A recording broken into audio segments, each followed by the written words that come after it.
Hello friends, how are you? Today we will learn past continuous tense. This is the sixth video in tense sequence. मित्रांनो, आजच्या या video lecture मधून आपण past continuous tense म्हणजेच चालू भूतकाळ याविषयी शिकणार आहोत.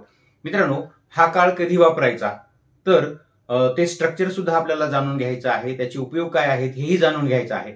तर सर्वप्रथम मित्रांनो, या काळामधलं सेंटेन्स पॅटर्न कसा असतो, सेंटेन्स स्ट्रक्चर कसं असतं हे सुरुवातीला जाणून घेऊया.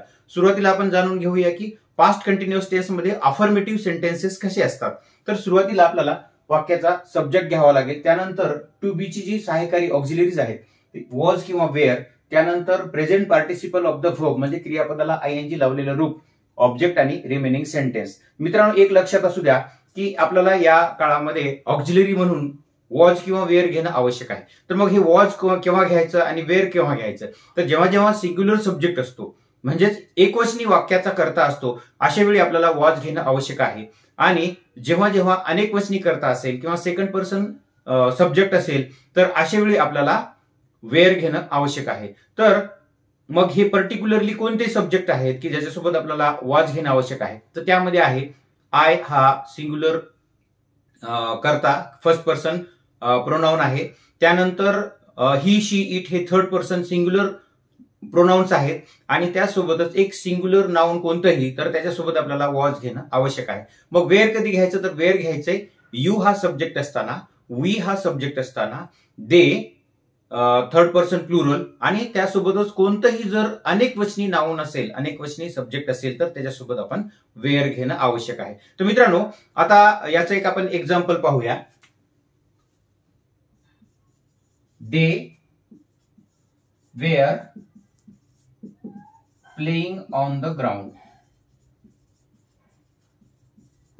आता या वाक्यामध्ये दे हा सब्जेक्ट होता म्हणून आपल्याला ऑक्झिलरी वेअर घ्यावं लागलं, टू बी चं रूप वेअर घ्यावं लागलं, कारण हा थर्ड पर्सन प्लुरल सब्जेक्ट आहे म्हणून आपल्याला वेअर हे ऑक्झिलरी घेणं आवश्यक होतं. त्यानंतर प्ले या क्रियापदाला आयएनजी हा सफिक्स जोडलेला आहे, कारण आपल्याला ती क्रिया सुरू होती असं सांगायचं आहे.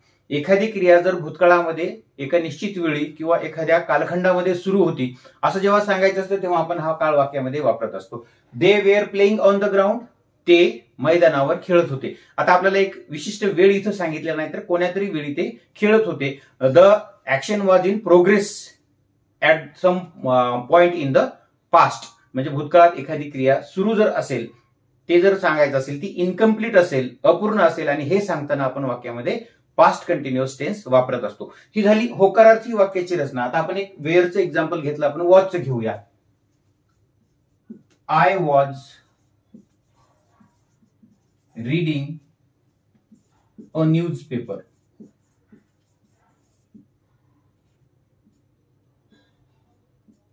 तर यामध्ये आपण आय हा सिंग्युलर सब्जेक्ट होता फर्स्ट पर्सन म्हणून आपण वॉज हे ऑक्झिलरी घेतलेलं आहे. I was reading a newspaper, मी एक वर्तमानपत्र वाचत होतो. तर मित्रांनो, जेव्हा जेव्हा सिंग्युलर सब्जेक्ट असतो तेव्हा आपल्याला ऑक्झिलरी वॉज घेणं आवश्यक आहे. प्लुरल असेल आणि सेकंड पर्सन असेल तर त्याच्यासोबत आपण वेअर घेणं आवश्यक आहे. ही होती होकारार्थी किंवा अफर्मेटिव्ह सेंटेन्सची रचना. त्यानंतर आता आपण निगेटिव्ह पॅटर्न कसा असतो ते पाहूया. तर निगेटिव्ह पॅटर्न मध्ये फरक एवढाच आहे की आपल्याला वॉज आणि वेअर या ऑक्झिलरी नंतर आपल्याला निगेटिव्ह ऍडव्हर्ब नॉट घेणं आवश्यक आहे. त्यानंतर व्हर्बला आयएनजी हा प्रत्यय जोडणे, नंतर ऑब्जेक्ट आणि रिमेनिंग सेंटेन्स. तर नॉट हे ऍडव्हर्ब नकारार्थी, कारण ती क्रिया झाली नव्हती असं आपल्याला सांगणं गरजेचं असतं, आणि म्हणून आपण या वाक्यामध्ये नकारार्थी वाक्यामध्ये नॉटचा उपयोग करत असतो. तर येस, त्यानंतर वॉज किंवा वेअर हे ऑक्झिलरी, त्यानंतर नॉट, नंतर व्हर्बला आयएनजी प्रत्यय आणि ऑब्जेक्ट, ही रचना अशी असते. आता हीच वाक्य जर आपण निगेटिव्ह केली तर ती कशी होतील, तर याच्यासाठी आपण कॉन्ट्रॅक्टेड फॉर्म्स वेअरंट किंवा वेअर नॉट असं पूर्ण रूपात सुद्धा वापरू शकतो.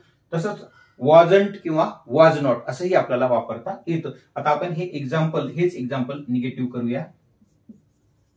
They were not playing on the ground. आणि दुसरं वाक्य I was reading a news paper, त्याला निगेटिव्ह आय वॉजंट किंवा was not reading a newspaper.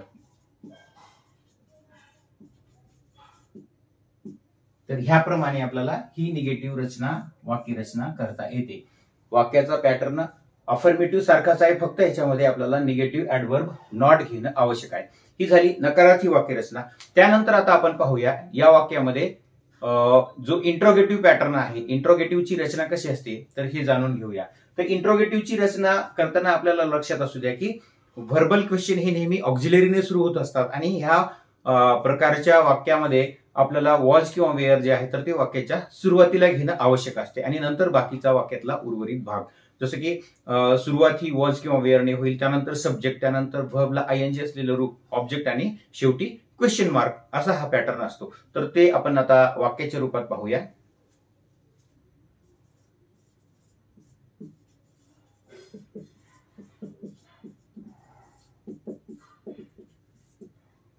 तर या वाक्याची सुरुवात, इंट्रोगेटिव्हची सुरुवात ही वॉज किंवा वेअरने होते. हे व्हर्बल क्वेश्चन्स असतात कारण ऑक्झिलरीने या वाक्याची सुरुवात होत आहे.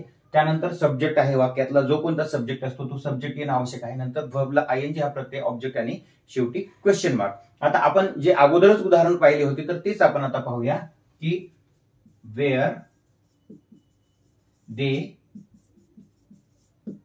Playing on the ground.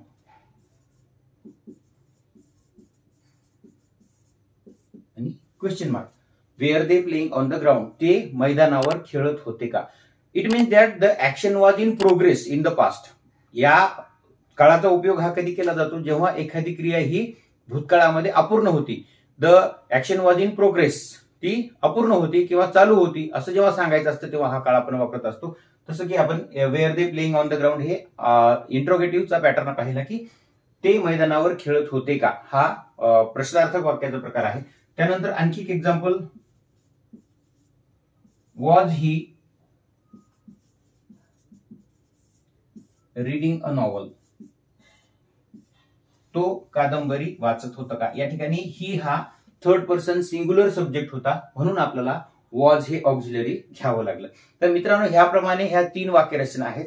त्यानंतर आणखी एक प्रकार असतो तो म्हणजे निगेटिव्ह इंट्रोगेटिव्ह. तर त्यामध्ये सुद्धा इंट्रोगेटिव्ह साठीच रचना असते, फक्त त्याच्यामध्ये वॉजंट किंवा वेअरंट हे कॉन्ट्रॅक्टेड फॉर्म्स वाक्याच्या सुरुवातीला येतात आणि तो निगेटिव्ह इंट्रोगेटिव्ह क्वेश्चन तयार होतो. आता ह्याचे उपयोग आपण जाणून घेऊया की हा काळ कधी वापरला जातो.